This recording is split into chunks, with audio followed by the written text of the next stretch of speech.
اعوذ باللہ من الشیطان الرجیم بسم اللہ الرحمن الرحیم۔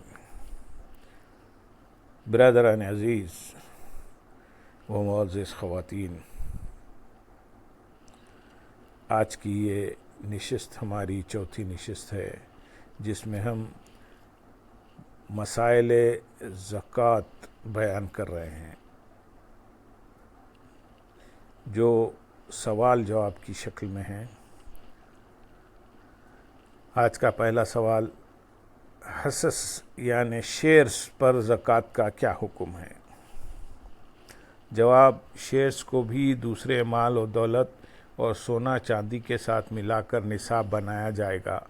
اگر کل مالیت نصاب کو پہنچے تو زکوٰۃ ادا کی جائے گی، یعنی شیئرز پر زکوٰۃ واجب ہو جائے گی۔ اس بات میں کوئی شک نہیں کہ جو کمپنیاں حلال کاروبار کرتی ہوں ان کے شیئرز کی خرید و فروخت جائز ہے، اور ان کے شیئر خرید کر متوقع نفع نقصان کی بنیاد پر ان کے ساتھ مضاربت کاروبار کی ایک جائز شکل کرنا بھی جائز ہے۔ شیئر چونکہ دو بنیادوں پر خریدے جاتے ہیں، اس لیے دونوں صورتوں میں زکوٰۃ کے احکام میں بھی فرق ہوگا۔ جن دو بنیادوں پر شیئر خریدے جاتے ہیں وہ یہ ہیں: نفع نقصان کی بنیاد پر کمپنی کے ساتھ حصہ داری۔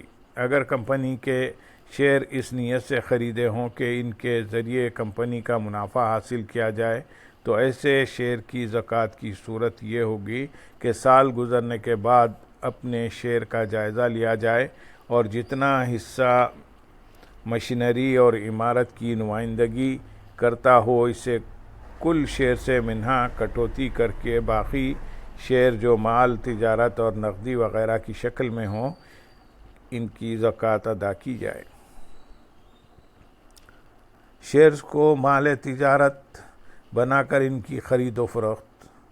شیئر شروع ہی سے اس نیت کے ساتھ خریدے گئے ہوں کہ جب ان کی قیمت بڑھ جائے تو انہیں بیچ کر نفع حاصل کیا جائے گا، تو ایسی صورت میں شیئر چونکہ مال تجارت کی حیثیت سے خریدے گئے ہیں، لہذا شیئر کی کل مالیت پر زکوٰۃ ادا کی جائے گی، اور مشینری و عمارت وغیرہ کی رقم کو اس سے منہا نہیں کیا جائے گا، کیونکہ اس صورت میں مشینری و عمارت آلات تجارت و ذرائع پیداوار کی حیثیت کی بجائے مال تجارت کی حیثیت اختیار کر جاتے ہیں، لہذا اب انہیں مستثنیٰ نہیں کیا جائے گا۔ مسلمان تاجر کی ملکیت میں جو بھی مال ہے، یعنی نقد رقم، بینک اکاؤنٹ، بانڈز، ڈپازٹس، سونا چاندی اور مال تجارت وغیرہ، سب کی مالیت پر زکوٰۃ ادا کرنا ضروری ہے۔ زکوٰۃ ادا کرنے کی غرض سے سونا چاندی اور مال تجارت کی وہ قیمت معتبر ہے جو وجوب زکوٰۃ کے وقت ہوگی، یعنی قیمت خرید کا اعتبار نہیں ہے، لہذا احتیاط کا تقاضا یہ ہے کہ مسلمان تاجر کو وجوب زکوٰۃ کی مقررہ تاریخ پر اپنے مال تجارت کی محتاط اسٹاک چیکنگ اور قدر یعنی صحیح قیمت کا تعین کرنا چاہیے۔ علاوہ ازیں وہ کارخانہ جو پیداواری مقاصد کے لیے استعمال ہو رہا ہے، اس کی زمین، عمارت، متعلقہ تنصیبات اور مشینری کی قیمت پر جو صنعتی پیداواری مقاصد میں استعمال ہو، زکوٰۃ عائد نہیں ہوگی۔ البتہ مسلمان صنعت کار کو اپنے دیگر تمام اموال کے ساتھ کارخانے میں موجود خام مال، تیار مال اور مارکیٹ میں کریڈٹ پر دیے ہوئے تمام مال کی زکوٰۃ ادا کرنی ہوگی۔ تاجر یعنی بزنس مین کا اثر مارکیٹ میں لین دین جاری رہتا ہے، کسی سے کچھ لینا ہے اور کسی کو کچھ دینا ہے، نیز تجارت سے ہٹ کر بعض لوگوں کا شخصی لین دین بھی ہوتا ہے، لہذا تشخیص زکوٰۃ کے وقت واجب الاصول رقم کو اپنی مالیت میں جمع کر کے اس سے واجب الادا رقم منہا کر دی جائے اور اس کے بعد جو مجموعی مالیت بنے اس پر زکوٰۃ دی جائے۔ سوال، شیئرز کی کون سی قیمت شمار کی جائے گی؟ جواب، شیئر خواہ کمپنی کے نفع و نقصان میں شرکت کے لیے خریدے جائیں یا نفع یعنی کیپٹل گین حاصل کرنے کے لیے سامان تجارت کے طور پر انہیں خریدا جائے، ان دونوں صورتوں میں ان کی زکوٰۃ قیمت یعنی مارکیٹ ویلیو کے حساب سے نکالی جائے گی۔ اس قیمت کا کوئی اعتبار نہیں کیا جائے گا جس پر شروع میں انہیں خریدا گیا تھا، خواہ زکوٰۃ کے وقت ان کی قیمت بڑھ گئی ہو یا قیمت خرید سے بھی کم ہو گئی ہو۔ سوال: اگر کسی کے پاس بقدر نصاب کرنسی ہو تو کیا حکم ہے؟ جواب: اگر کسی کے پاس بقدر نصاب کرنسی ہے تو اس پر زکوٰۃ فرض ہے۔ اہل علم نے کرنسی میں وجوب زکوٰۃ کے لیے کچھ شرائط بھی بیان کی ہیں جو کہ یہ ہیں: نمبر 1، کرنسی شرعی نصاب کو پہنچ چکی ہو۔ نمبر 2، اس پر 1 سال گزر چکا ہو۔ نمبر 3، وہ قرض سے فارغ ہو۔ نمبر 4، حاجات اصلیہ مثلاً خرچ، لباس، رہائش گھر اور آلات حرب وغیرہ سے زائد ہو۔ سوال: کیا رہائشی مکان، فلیٹ اور پلاٹ پر زکوٰۃ عائد ہوتی ہے؟ جواب: رہائشی مکان، فلیٹ یا پلاٹ زکوٰۃ سے مستثنیٰ ہیں،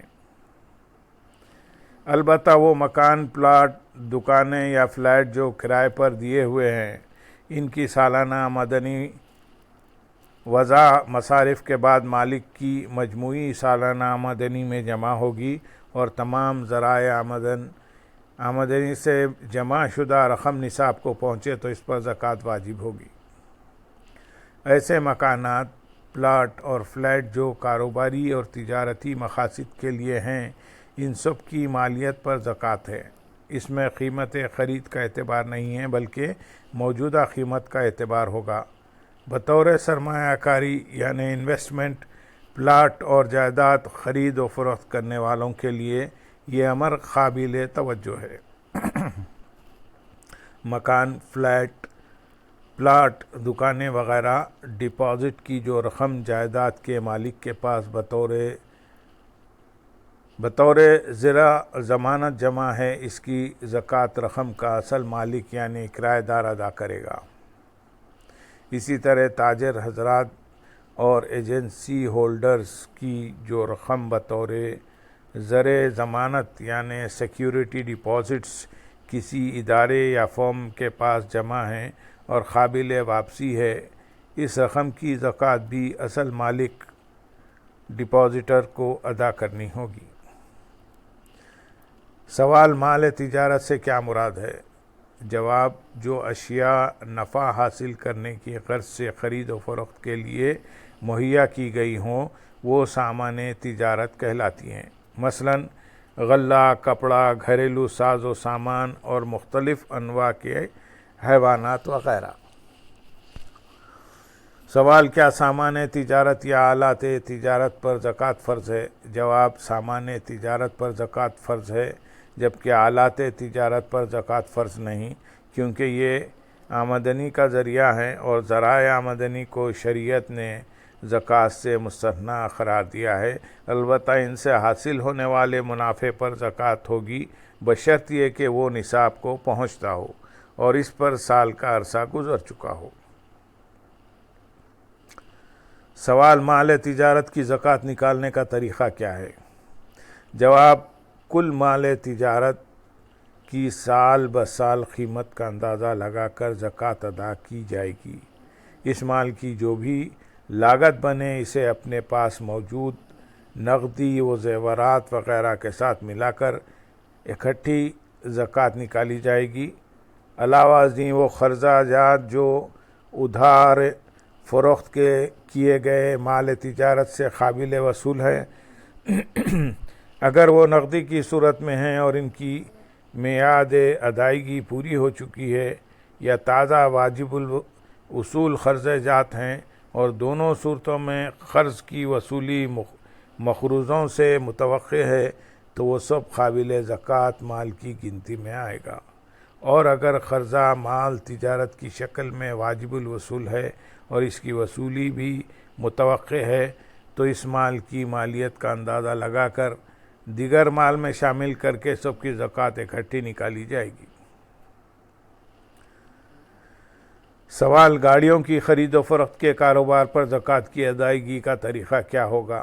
جواب: زکوٰۃ ادا کرنے والے کو چاہیے کہ اس کے پاس جتنی بھی گاڑیاں ہیں اس کی قیمت لگا لیے، پھر کسی کو اگر کچھ رقم قرض دی ہو اور اس کے ملنے کی بھی امید ہو تو اسے بھی شمار کر لے، اور اگر کسی کا قرض دینا ہو تو بقدر قرض رقم الگ کر لے، پھر جو باقی ہو اس میں سے 2.5% کے حساب سے زکوٰۃ ادا کر دے۔ لیکن اگر کوئی شخص کچھ گاڑیوں کا مالک ہو اور ان کی قیمت نصاب سے کم ہو، پھر سال کا کچھ عرصہ گزر جائے یا وہ شخص دوران سال ہی مزید گاڑیوں کا مالک بن جائے یا ایسی قیمتوں کا جن کے ذریعے نصاب مکمل ہو جائے، تو اس وقت سے سال کی ابتدا ہو جائے گی جب وہ صاحب نصاب ہوا، گزشتہ وقت شمار نہیں کیا جائے گا۔ اللہم صلی علی سیدنا محمد وعلی آل سیدنا محمد وبارک وسلم، وآخر دعوانا ان الحمد للہ رب العالمین۔